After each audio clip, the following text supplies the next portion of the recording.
Hello, everyone, and welcome to another episode of Agave Talk, your number one source for everything agave. We appreciate you being here with us today. Today, I am checking out this really tall bottle. Yes, Casa Maestri. This is the Blanco offering. This right here is a beautiful bottle. If you are into artwork like I am, I do love my art tequila bottles for sure, regardless of what it tastes like inside. I mean, of course, I want it to taste good, right? But even if it doesn't, if it's a beautiful bottle, I can still get with it. I'm an art collector myself, and this bottle is gorgeous. It is ceramic, smooth to the touch, but you have this sand-blasted kind of texture going on. A lot of dope artwork. You got the agaves right there. Reserva de FM. You got this horse head. Casa Maestri. Maestri doesn't really mean anything. Like, maestro is master. Maybe this is somebody's name. I'm not 100% sure. This is coming out of NOM 1438. They actually produce a lot of brands there. This is the flagship, but there is a lot of brands here. They are saying, this is interesting, that this is a limited edition. I'm not 100% sure why. It might be because of the artwork. I mean, I have seen these bottles just around. I have an añejo maybe back from like 2010, 2012, 2014, and it looks very similar. You know what? Actually, hold on. Let me go get that bottle. All right, this is that añejo, and it's funny because, I mean, no, it does look like the exact same artwork, and it is showing still on this one, limited edition. You can see this is back from 2010. Here, there's nothing. Oh, yeah, right. Yeah, gold. There we go.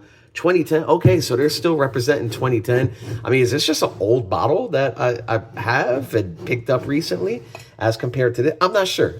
Casa Maestri, let me know if you see this video. Let me know. Do I have something here? Why is this a limited edition? Unfortunately, there is nothing, maybe a couple drops left in here.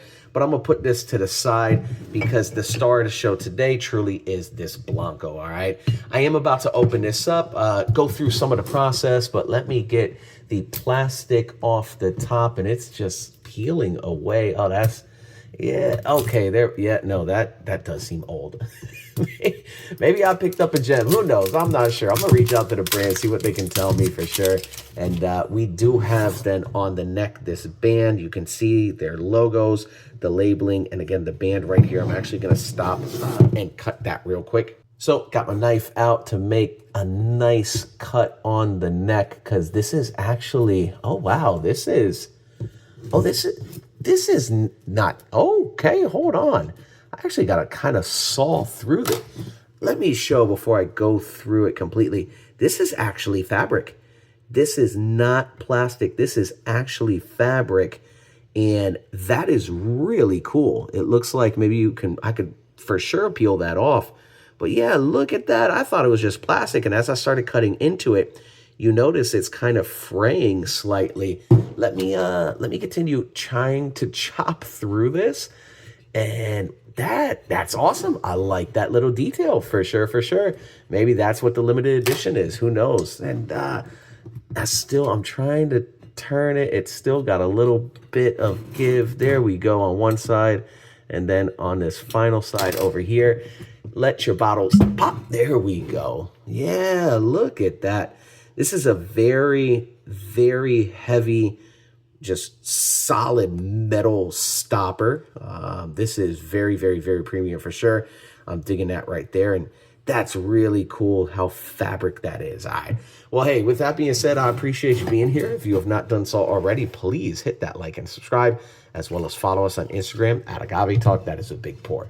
Blanco coming in at 40%. They're actually having some pretty solid production methods. Let me move that to the side. Let me move that over here. They are saying they're using high sugar content agaves, anywhere at least 21 breaks, if you know about breaks. From 23 to 28 is really what they're looking for. That is the average bricks that they're using.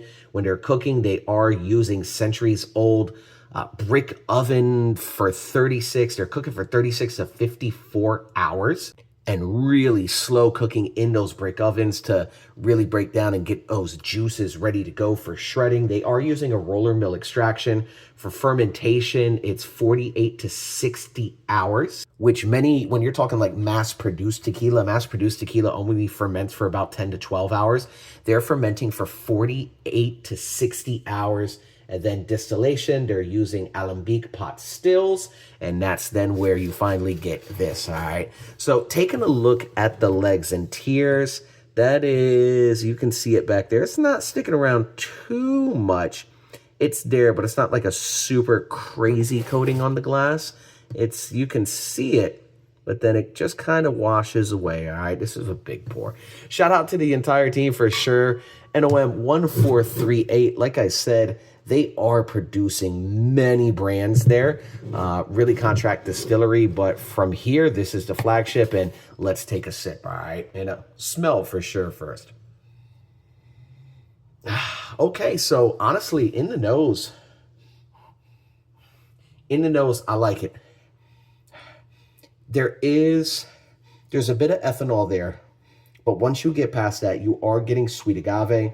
It's not an agave bomb, agave grenade, nothing like that. It's more of like a mineral type of agave. Mango, fruit.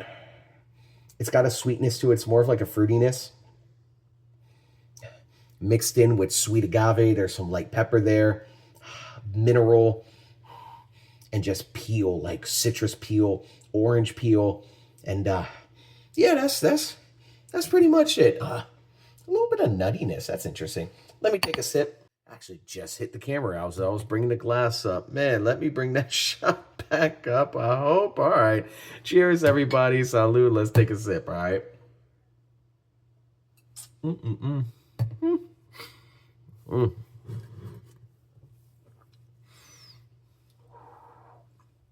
Okay. On the nose, I'll be honest, on the nose, it's definitely better than what I'm tasting at the moment. What I'm tasting, it's not a lot of flavor. It enters, there's like a burst of couple flavor notes, but then it's gone. What's left in my mouth, it did leave like a coating in my mouth, but it's a bit more just ethanol. Let me take another sip. Give me a second.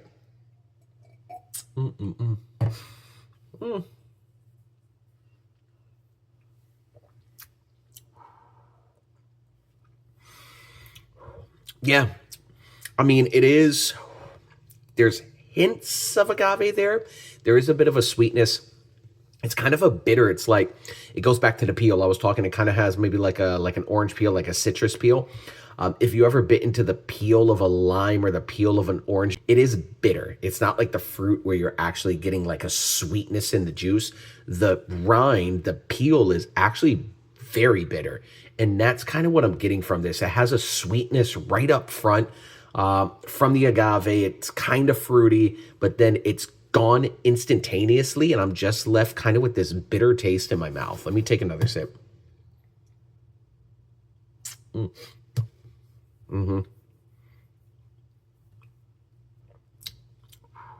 Yeah. Honestly, not much going on. Flavor-wise, again, it just comes in real quick. Tiny bit, the tiniest whiff of agave. There's some pepper on there, but it's a bit more just fruity sweetness kind of thing. No, it doesn't taste like sweet. Like, it's not manipulated. It's actually just kind of from the agave, right? Remember that bricks that they're using at High Bricks. But overall, it's just gone instantaneously, and I'm just left with kind of like an alcohol bitter taste on my mouth. And that's really all I'm getting from this, all right? So from there, I mean, the añejo,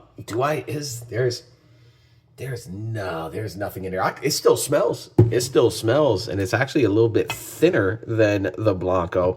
But I do remember this being really, really, really good. I'm not sure what it tastes like now, so many years later on. But, you know, hey, it is what it is. Well, I appreciate you being here. If you've not done so already, hit that like and subscribe, as well as follow us on Instagram at Agave Talk, all right? If you've had this, drop it in the comments below. Love to hear what you think. I'll see you on the next one.